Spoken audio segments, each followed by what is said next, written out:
Astrotometry log. It is Saturday, April the 27th. It is approximately 2:27 in the PM, Pacific Standard Time.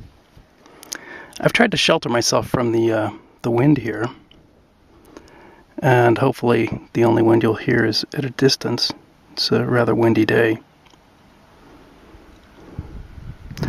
But I wanted to discuss something that I consider to be of utmost importance. And I'm going to discuss in this vlog the sun in the context of my struggle with the Stargate cult and the similar existing cults that operate more or less in secret beneath the common knowledge in our society. And a lot of people know that most of the religions are based on the sun. And anyone who is a good religious scholar knows that the concept of the Christ in the Christian school and the concept of the shining herds of the sun in the Vedic tradition, or the Hindu, lost in the Hindu tradition, are equivalent concepts. And these things relate to subtle energies that are studied by the mystics and the scholars of the ages. And they are, in a sense, the pinnacle of what we have been able to understand about the nature of the human condition. And the higher forms of this understanding involve higher beings, other sorts of intelligent beings, arguably responsible for our creation, our existence, our evolution, or even our manifestation.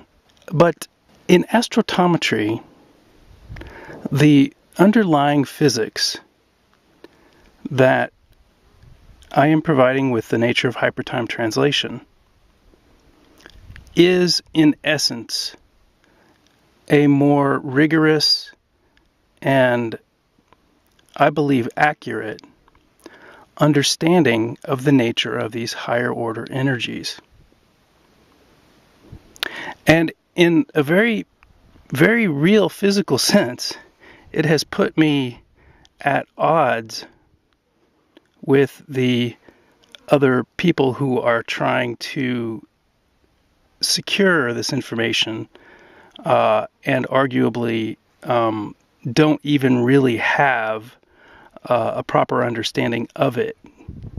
There are people who know that this is a sort of fighting ground. It's been a long time battle to understand these things and to work our understanding of our relationship with higher order intelligent beings into our culture in a way that benefits it without destroying it.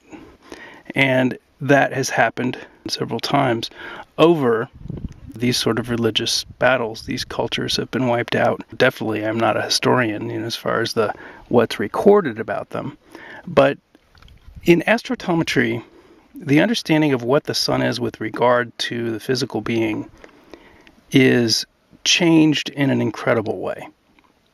And there are very few people historically that I've found that have possessed this information. A lot of times they're the people that have authored these books that turn into these religions.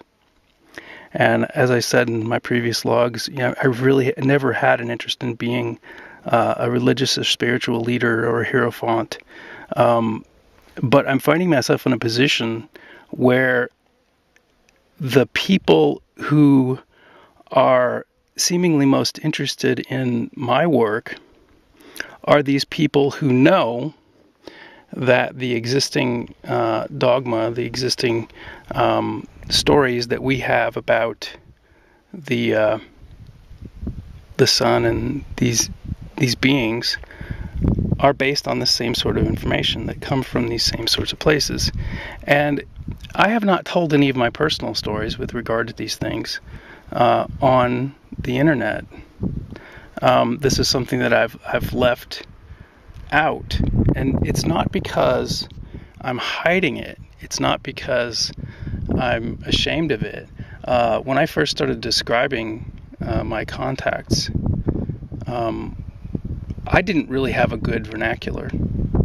I didn't really understand really what I had experienced, what was happening to me, and there's still lots of questions, about these sorts of things that remain mysteries, even to me.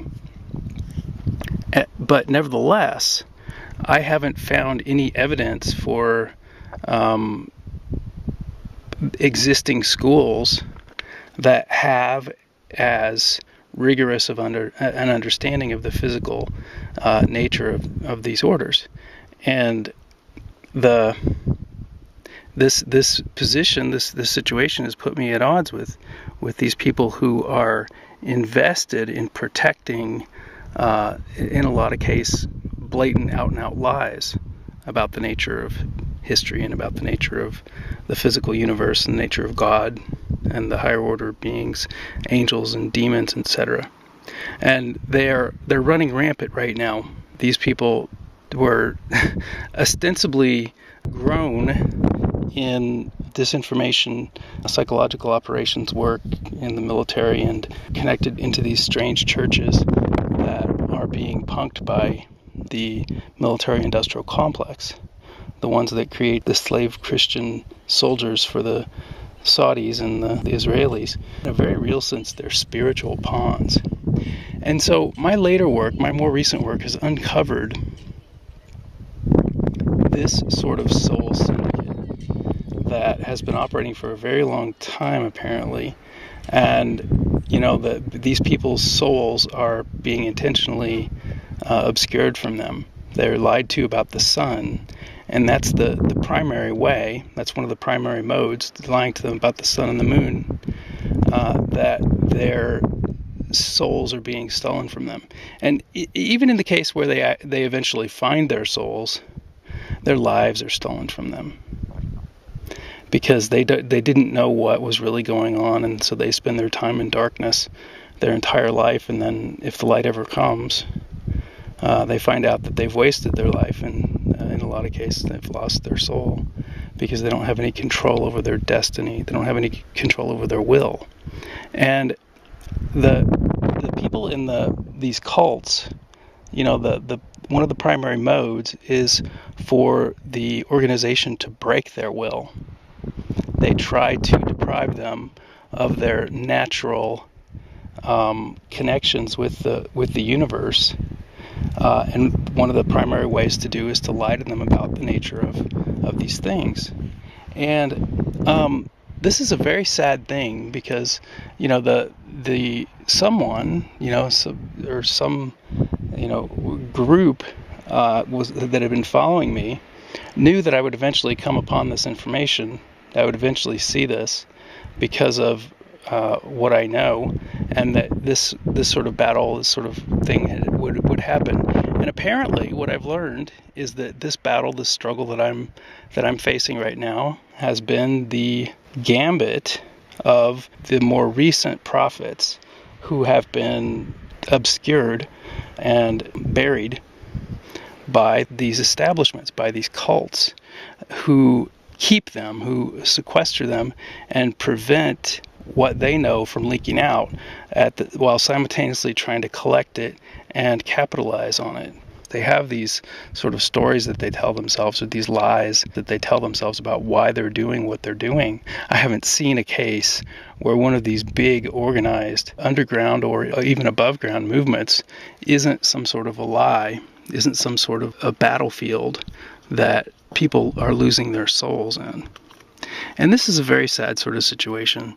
I came from a family where my parents, atheists, for a long time I was tending towards that just because it's where I came from. To this day, I don't believe the Christian notion of God is an accurate translation of the Bible. My problem with it is I don't think that the Bible was translated properly. I think that it was translated improperly, and I think that it was translated improperly on purpose.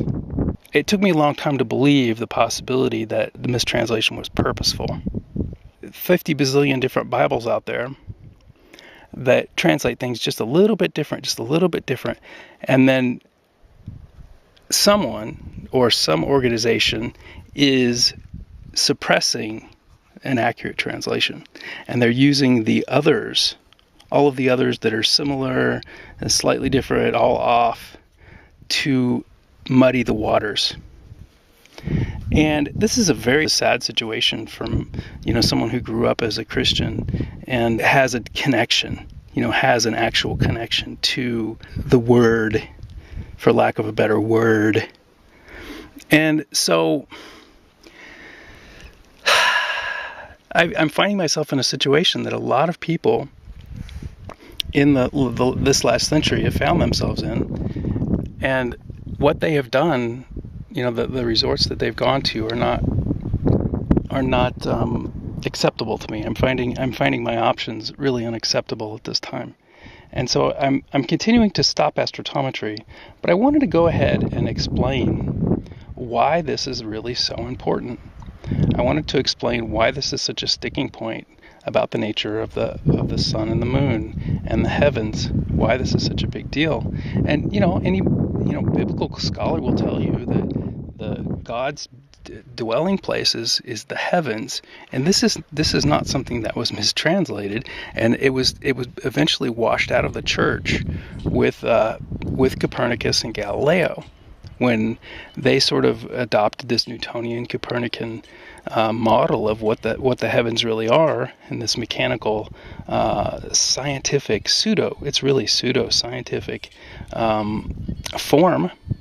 It's like a blindfold they put over people's heads. It's like this sort of darkness that has been imposed on the society, arguably for intentional or evil purposes. And I'm not saying that there are particular individuals who are in control of this, but a lot of times an evil movement, something that is evil, works in an unconscious way. There's this unconscious element to intelligence, this demonic intelligence, that just because they have the wrong answers doesn't mean that they're not being manipulated by a higher order intelligence. And if that intelligence does not have our interest in mind, then the outcome is going to be negative. And so those sort of situations, those sort of realities are very tricky. And I see there's a lot of people here on YouTube who have these really insane fundamentalist ideas, and a lot of times they're way off of the standard Christian, even that are becoming more popular simply because of political reasons. They're politically based, and they've accepted these conclusions that are drawn by a lot of the misguided Christians about the nature of people, about the nature of people's behavior. And there's no 10th commandment that says thou shalt not make love with your fellow man if you're a man. They advocate killing, they advocate lying, and false flagging has become a sort of epidemic in the culture, and they lie and deceive, hurt other people, and all in the name of God a lot of times, or Jesus, all in the name of Jesus. And the thing that these people don't realize is that Christ is an energy. And that energy, the source of that energy, historically, when studied by the mystics, is the sun.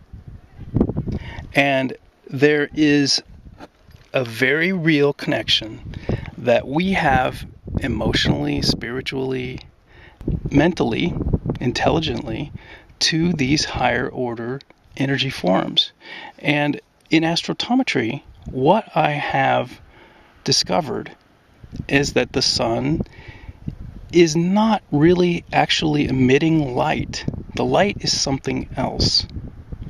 And the modern Newtonian analysis, or even the quantum mechanical analysis, is all based on this photonic model of light that is completely flawed.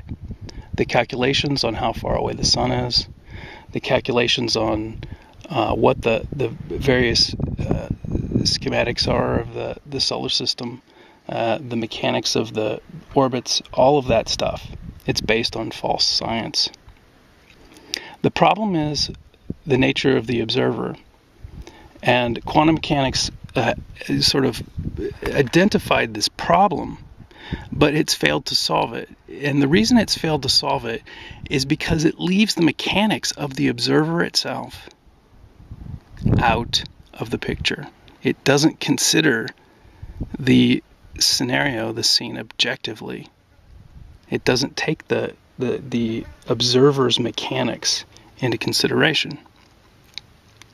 And so calling it quantum mechanics is really kind of a misnomer, and calling it Newtonian mechanics is really kind of a misnomer, because at the point where Newton resorted to this idea of a force, this abstract concept of a force with no mechanism, it ceased to be a mechanics. Newtonian mechanics isn't a mechanics. When you talk about gravity, when you talk about force, you talk about inertia and momentum, these things are very real physical phenomenon with no physical explanation in Newtonian mechanics, nor quantum mechanics. Quantum mechanics does not treat these things. And this is something that I walked out of my high school physics class for this very reason. And you know, it was apparent to me then. These same things were apparent to me then, but I didn't have the words. I didn't have a way to describe what I was understanding about the nature of the world. But that's changed. That's completely changed at this point in my life. I even have a math for it, a new math for the nature of the celestial manifestation, the mechanics.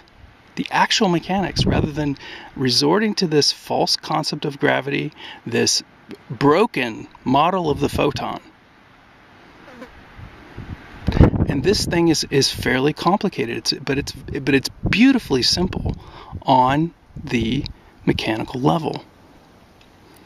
The idea is that there is the common carrier of mass and energy. This is where science took its big wrong turn back with Michelson and Morley. The Michelson and Morley experiment was not flawed.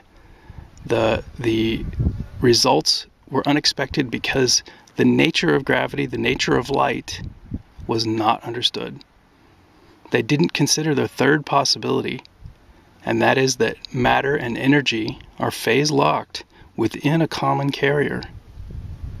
And so there's this movement that we take, that your physical body, if you're standing out on a sunny day, there's this movement that your body is taking that goes in an upward direction. You are moving upward through the sun. And that movement is a wave movement.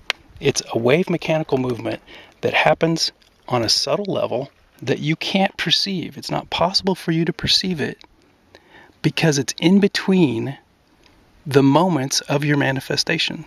In other words, you come apart, you come back together. Moby wrote a song about it. People, they come together, people, they come apart. No one could stop us now because we're all made of stars. And once you know this, once you know that you are connected to everyone else in the world, once you know that you have a physical connection through the heavens, through the outer space, that involves the very manifestation of your inner space, once you know that, it changes your world forever. If you can hold on to it and work with it, if you can apply it and work with the concept. And that's a very difficult thing to do in this society, in this day and age. This is a very difficult thing. And the people who've known this have always tried to separate themselves. They've tried to get away from the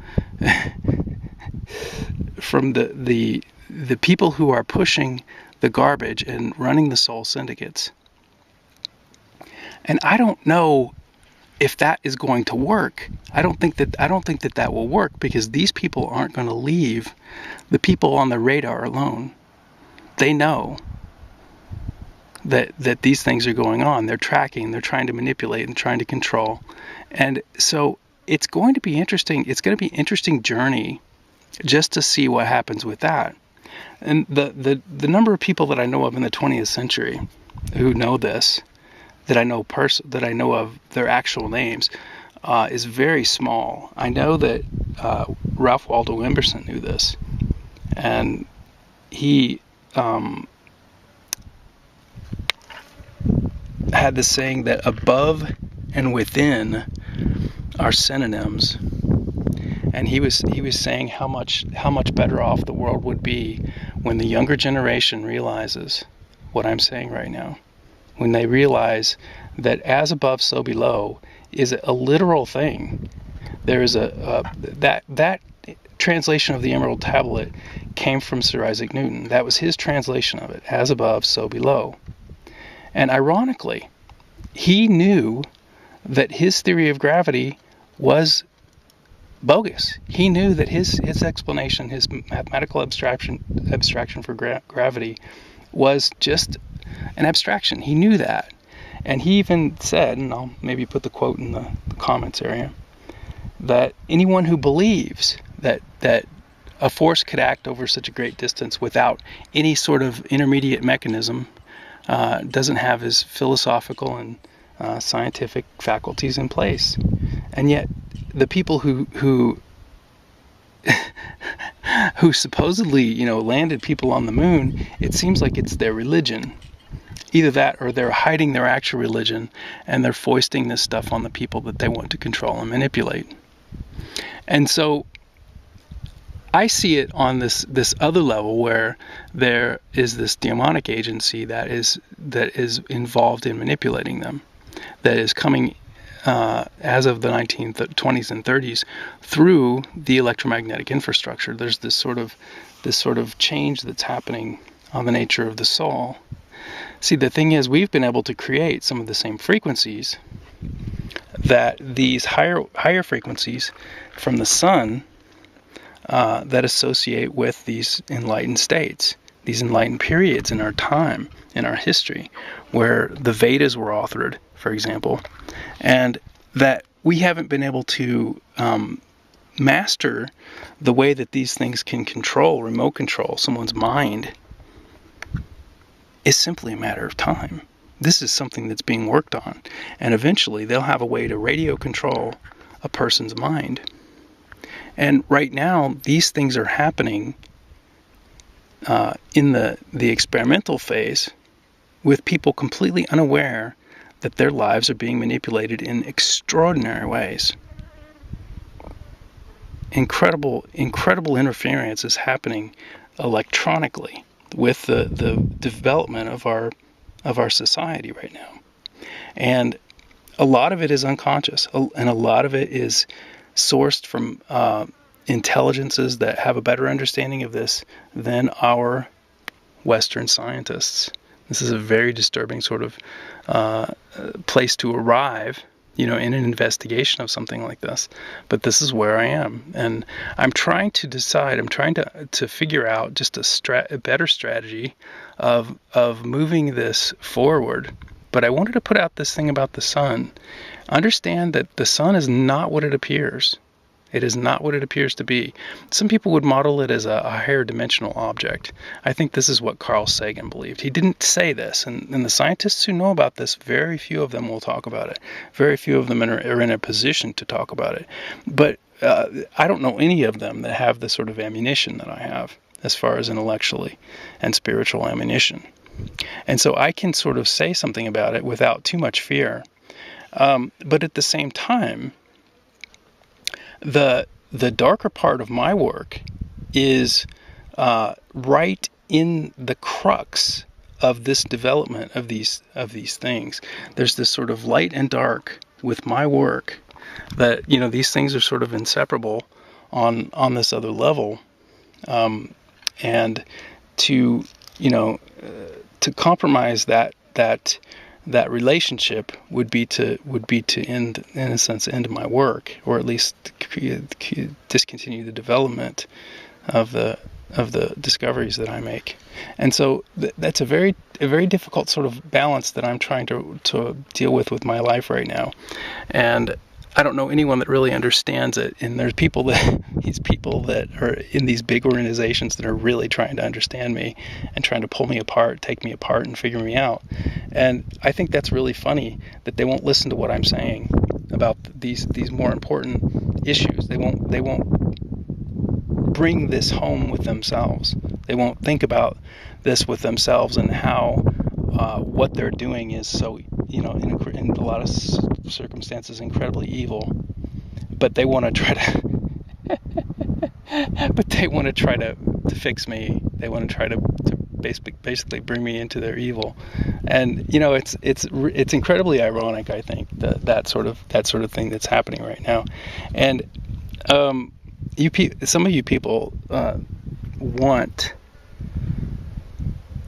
to hear a response from me. You want me to make decisions, or you want me to do these sorts of things that you want me to respond to this stuff that you put into the mainstream media targeting me with. And you really don't deserve a response under the circumstances. You really don't.